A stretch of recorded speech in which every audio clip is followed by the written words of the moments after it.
Mitali, let's come to the impact on the common man out there. Even though domestic LPG prices haven't really changed, we're already seeing restaurants hike prices by 20%, beverages going up by 25%, roadside dosa and tea stalls, they're becoming costlier. How significant really is this indirect inflation going to be hitting the common man? Last time I was speaking to you, you were, traveling, you had stopped by at a roadside dhaba and the prices had gone up over there as well. Essentially, for a large section of urban India, daily wagers, students, the office goers, sometimes me as well, affordable outside food is a necessity. It's not a luxury. Are they the worst hit in this situation?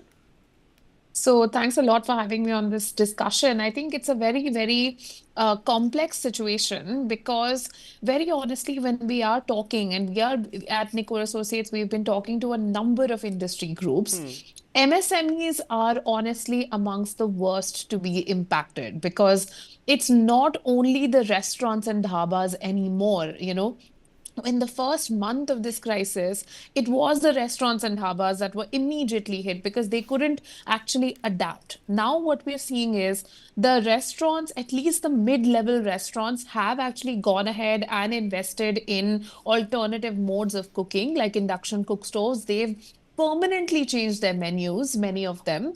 Of course, the ones who are on the roadsides, for them, it's much harder, but at least the ones which are at mid-level, they have actually gone ahead and made these investments. But the sectors that are getting hit the most are sectors like chemicals, pharmaceuticals, electronics, all of these sectors where you have MSME suppliers to larger enterprises, especially export-oriented enterprises, they are the ones who are badly hit because they are not able to secure supplies of industrial gases. They're not able to secure the commercial LPG cylinders. They're not able to secure even certainty in their orders. So as a result, on the input side as well as on the revenue side, they are being hit from both sides. On top of that, sectors like textiles, manufacturing, labor intensive manufacturing are being hit Yeah. because a number of people, who are the labor actually doing the manufacturing.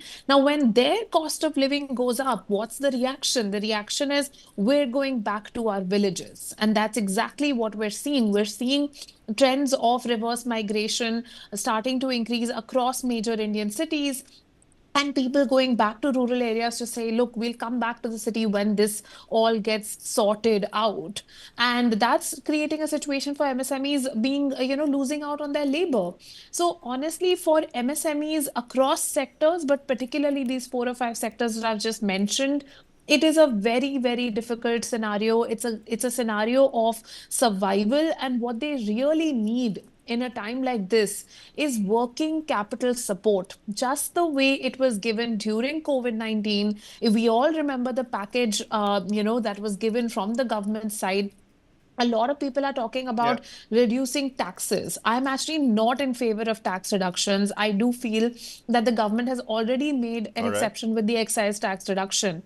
But supporting the groups that are suffering, like MSMEs, that is really an intervention that is required. And, providing working capital support is something that is required. More support to the MSMEs.